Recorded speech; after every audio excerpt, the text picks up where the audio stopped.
Hi, if you like to keep your eye on the local property market, then we've got some wonderful information for you again this week. We're here in the village of Fotheringhay. David, tell us all about what's been selling here and where we are. Well, the average price for a property in Fotheringhay currently stands at £652,000.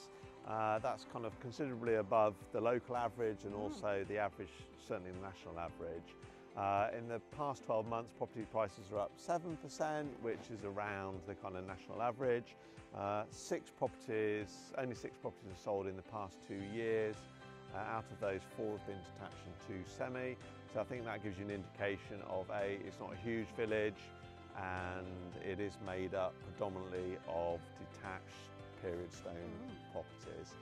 Here's an example of a property that was on the market at the back end of 2022. It was on the market at 1.6 million, I believe, is currently under offer. Absolutely, absolutely stunning, stunning property. Here's a picture of it at the front. Amazing kitchen that's inside, and here's a picture of the beautiful garden at the rear. So a real typical period property that is very much at the top of the list of a lot of our buyers. Absolutely. So back over to you, Lottie. What can you tell us first of all about the history of this stunning village? And back to you. Do you know why it's called Fotheringhay, where it gets its name from? No idea. Okay, it was really an area of the forest segregated for the production of hay. So I don't know where the fothering bit comes from, but gathering, I don't know, but to do with collection of hay in the forest. So that's the first bit, but it's a really ancient village, and people who are history buffs are going to love all of this. It was first mentioned in the Domesday Book back in 1086. Richard III was born in the castle here. All the remains of that are some ruins now, and the motte, the mound that it was built on. So he was born in 1452 here, and Queen Elizabeth I commissioned the bridge that kind of the village was accessed. It went over a ford, and Queen Elizabeth I commissioned the bridge there. So that's all back in 1573. So there's loads of evidence and old cottages that kind of surround all of this. Mary, Queen of Scots, was tried and beheaded here.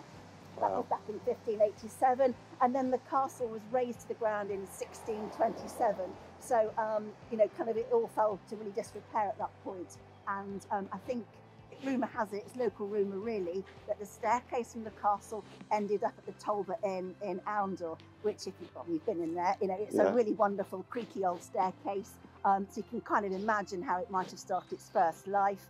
And also, there's rumour has it that pub is also haunted. I don't know. We're, of course, standing outside this very iconic church. It's the Church of St Mary's, Mary and All Saints. And it was first began back in, I think Edward III was involved in that. And then Edward IV really very kindly gifted the beautiful hand-painted pulpit that's inside there. So it's 15th century, that pulpit. So a beautiful, iconic building here. As you're coming in, you can see it. It's quite slightly raised. You've got an avenue of trees behind it. So wonderful local history. And yet, certainly all the housing echoes that history, and you see some lovely architectural types here. Really one of my favourites, I have to say.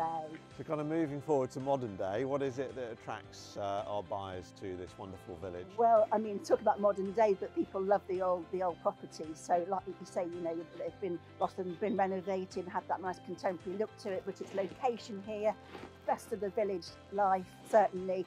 Oundle on your doorstep, I've hinted at that, and the pub, of course, Oundle School, very much part of the local community there, and access onto Peterborough. A1 is really handy as well, and yet surrounded by absolutely gorgeous walks. Again, the River Nene there.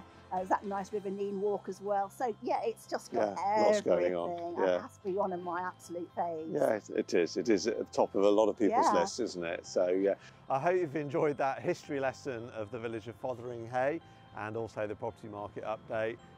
But do join us next week and see where we are.